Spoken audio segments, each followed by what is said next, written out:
నన్ను నీలా మార్చుకోమయా నజరేయా. లెంటి డేస్లో పాటించవలసిన అసలైన ఉపవాసం ఏంటో ఈరోజు నేను మీతో వాక్యము ద్వారా మీతో కొన్ని విషయాలు పంచుకుంటాను.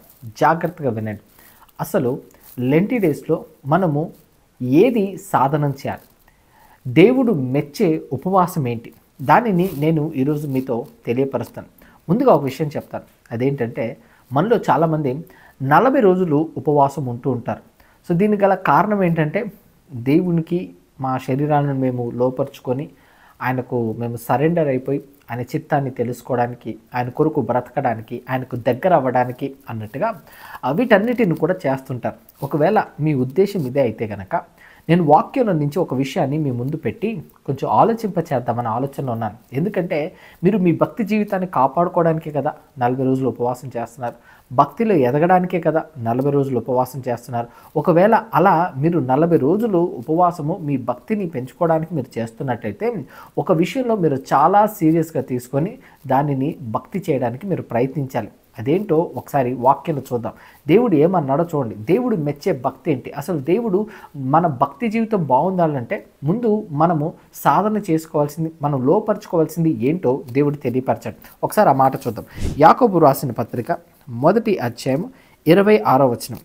ఎవడైనను నోటికి కళ్ళెము పెట్టుకొనక తన హృదయమును మోసపరుచుకొనుచు భక్తి గల వాడని అనుకొనిన ఎడల వాని భక్తి వ్యర్థమే.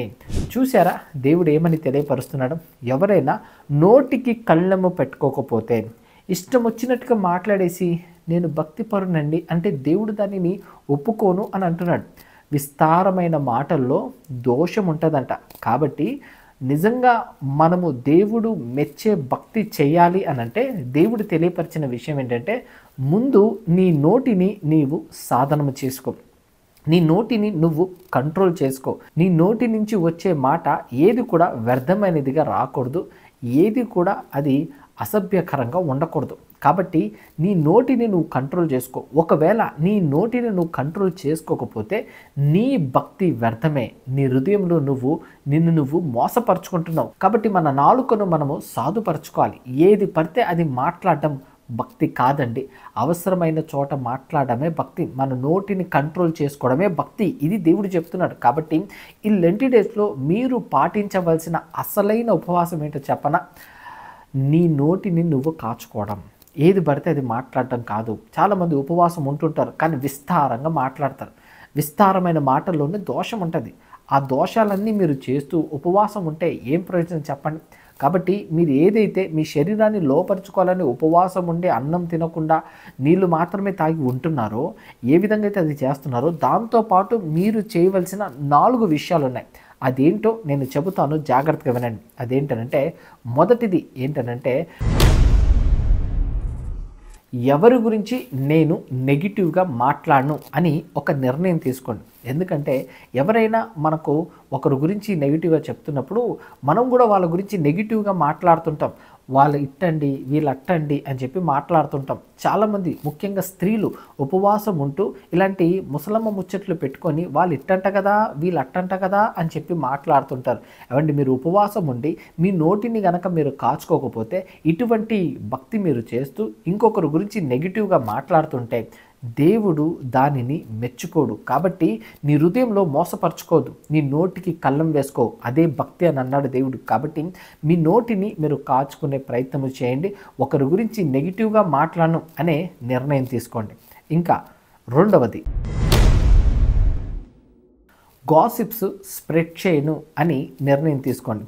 గాసిప్స్ అంటే లేని వార్తలను పుట్టించడం. అంటే ఇంకొకరి గురించి కొత్త విషయాలు మనమే సృజించి లేనిపోనివి వారి గురించి చెప్పడం. చాలామంది ఈ పని కూడా ఎక్కువగా చేస్తుంటారు. వాళ్ళకు తెలిసిన సగం విషయంలో నుంచి కొత్త విషయాలు పుట్టించి లేని వార్తలను పుట్టించి ఒకరి గురించి చెడుగా ప్రచారం చేస్తారు.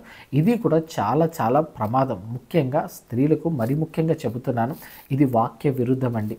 లేని వార్తలను పుట్టించకూడదు. ఒక నలుగురు స్త్రీలు కలుసుకుంటే వాళ్ళు మాట్లాడుకునేవన్నీ అన్ని విషయంలో కూడా లేని వార్తలు ఎక్కువగా వినిపిస్తూ ఉంటాయి. లేని విషయాలు ఎక్కువగా మాట్లాడుకుంటుంటారు. అలా మాట్లాడి గాసిప్స్ క్రియేట్ చేయడం వల్ల మీ నోటికి మీరు కళ్ళం వేసుకోకపోవడం వల్ల దేవుడు ఏమంటున్నాడంటే నీ భక్తి వ్యర్థమమ్మా అని అంటున్నాడు దేవుడు. నీ భక్తి వ్యర్థమే. నువ్వు అనుకుంటున్నావు భక్తిపరురాలిని నేను నువ్వు అనుకుంటున్నావు భక్తిపరుణ్ణి అని అనుకుంటున్నావు. కానీ నువ్వు మాట్లాడే మాటలు లేని వార్తలను పుట్టించి, గాసిప్స్ పుట్టించి, లేనిపోని విషయాలను పుట్టించి వారి గురించి మీరు చెడుగా చిత్రీకరిస్తున్నారంటే ఇది ప్రమాదం. కాబట్టి వీటిని చేసే ప్రయత్నము ఏమాత్రము చేయకండి. ఓకేనా?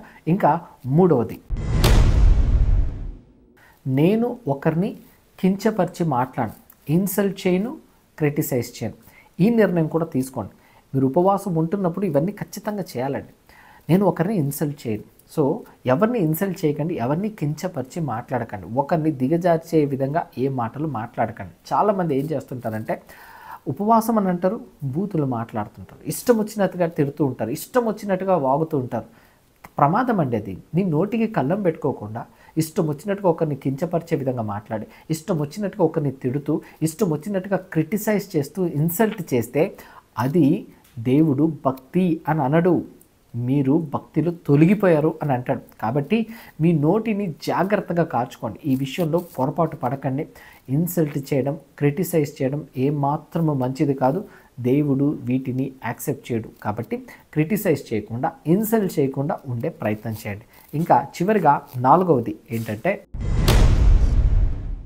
నా పెదవులతో నేను అబద్ధములు ఆడను అని ఒక నిర్ణయం తీసుకోండి. ఈరోజు అందరికీ అబద్ధాలు ఆడడం బాగా అలవాటైపోయింది.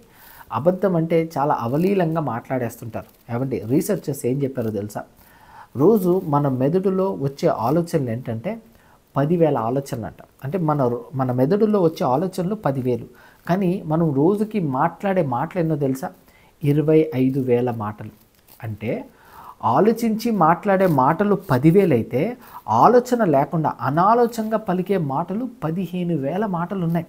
చూడండి, మన మెదడుకు వచ్చే ఆలోచనలే 10,000, కానీ మనం మాట్లాడే మాటలేమో 25,000. అంటే 15,000 మాటలు అనాలోచనలుగా పలుకుతున్నాం.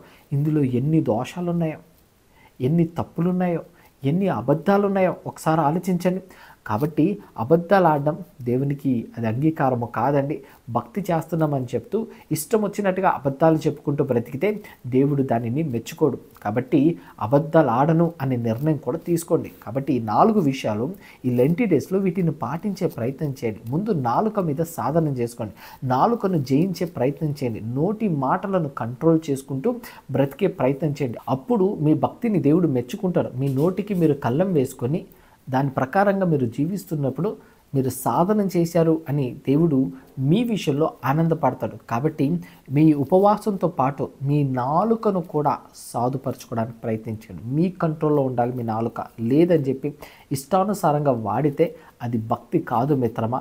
కాబట్టి ఈ విషయంలో తప్పక మీరందరూ కూడా సాధన చేసి మీ నోటిని కంట్రోల్ చేసుకుని దేవుడు మెచ్చే ఉపవాసం మీరందరూ చేయాలని మనసారా ఆశిస్తూ మీ స్టీఫెన్ బాబు.